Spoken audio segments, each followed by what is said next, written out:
अब चलते हैं स्टूडेंट्स नेक्स्ट टॉपिक की तरफ, जिसका नाम है operational amplifier as a comparator. हम लोग देखेंगे कि operational amplifier as a comparator कैसे वर्किंग करता है और इसकी स्पेसिफिकेशंस क्या है, आइए देखते हैं। Operational amplifier usually requires two power supplies of equal voltage but of opposite polarity. आप लोग देख सकते हैं डायग्राम के अंदर जो ऑपरेशनल एम्पलीफायर दिया गया है उसके अराउंड दो पावर सप्लाईज अप्लाई की गई हैं स्टूडेंट्स, जिनके जो वोल्टेजेस हैं प्लस 12 वोल्ट और नेगेटिव 12 वोल्ट अप्रॉक्सीमेटली, या हमें यहाँ पर इनकी वैल्यूज़ को, वोल्टेजेस की वैल्यू को सेम रखना होगा, लेकिन पोलैरिटीज़ जो हैं पॉजिटिव और नेगेटिव वो हमारे पास ऑपोजिट रहेंगे। Most operational amplifier operate with VCC is equal two plus minus 12 volt supply. हम लोग देख सकते हैं कि मोस्टली एम्पलीफायर जो हैं स्टूडेंट्स वो 12 वोल्ट पॉजिटिव नेगेटिव वोल्टेजेस के ऊपर काम करते हैं।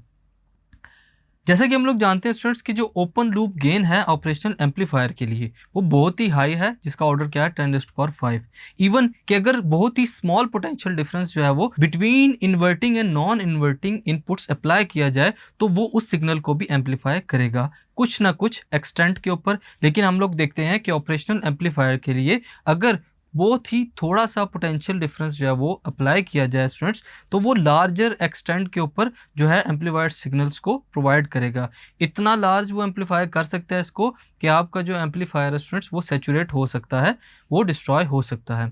फॉर एग्जाम्पल अगर उसकी आउटपुट जो है वो कभी भी इक्वल हो जाए पॉजिटिव VC से जो कि स्टैंडर्ड वैल्यू है 12 वोल्ट, या नेगेटिव VC से जो कि नेगेटिव हमारे पास 12 वोल्ट्स गिवन होती है वोल्टेज की वैल्यू, तो ये जो फीचर है स्टूडेंट्स ये किस लिए इस्तेमाल किया जा सकता है, अगर हमारे पास कंडीशन ये हो तो इसको हम लोग कंपेयर करके वोल्टेजेस के साथ इसको अपने काम के अंदर यूज़ कर सकते हैं।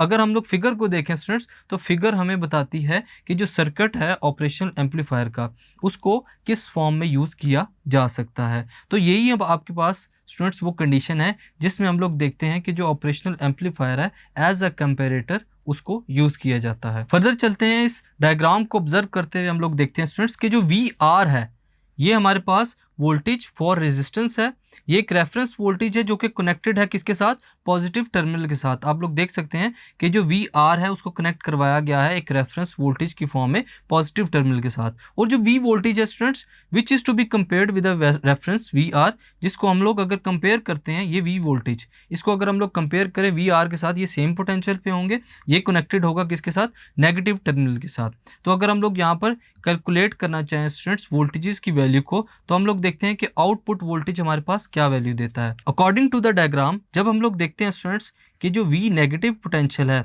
वो ग्रेटर है V पॉजिटिव पोटेंशियल से, और अगर हम लोग इसको डायग्राम को मद्देनजर रखते हुए लिखना चाहें स्टूडेंट्स तो डायग्राम में हमारे पास V नेगेटिव की जगह हमारे पास V है और V पॉजिटिव की जगह हमारे पास क्या है, VR। हमारे पास फिर इसको देखते हुए V0 यानी कि आउटपुट वोल्टेज किसके इक्वल हो जाता है, नेगेटिव ऑफ VCC के। अगर हमारे पास कंडीशन हो कि जो नेगेटिव वोल्टेजेस हैं टर्मिनल के ऊपर वो ग्रेटर हो किससे, पॉजिटिव वोल्टेजेस से। फर्दर अगर हमारे पास V नेगेटिव लेस देन है V पॉजिटिव से, यानी कि दोनों का पोटेंशियल डिफरेंट है, V पॉजिटिव ग्रेटर है V नेगेटिव से, और अगर हम लोग इसको गिवन कंडीशन के मुताबिक लिखना चाहें तो V नेगेटिव की जगह V आ जाएगा हमारे पास जो कि लेस देन होगा VR से। तो हमारे पास जो V आउटपुट होगा स्टूडेंट्स वो प्लस VCC जो कि पॉजिटिव 12 वोल्टेजेस की वैल्यू है उसके मुताबिक हम लोग इसको जो है इस इक्वेशन के अंदर यूज़ कर सकते हैं। स्टूडेंट्स इस टॉपिक के अंदर आप लोगों ने देखा कि कंपैरेटर को कैसे यूज़ किया जाता है in the form of operational amplifier, और अगर आप आउटपुट वोल्टेज को फाइंड करना चाहते हैं जो कि अप्रॉक्सीमेटली इक्वल होता है किसके साथ, जो इनिशियल वोल्टेजेस हैं या फिर कोई ऐसी स्पेसिफिक वैल्यू होती है वोल्टेजेस की जो आपस में उनको through out the circuit equal रखती है, तो वो हम लोग देखते हैं कि वो comparator as a operational amplifier के अंदर वो चीज़ अप्लाई हो सकती है। Thank you.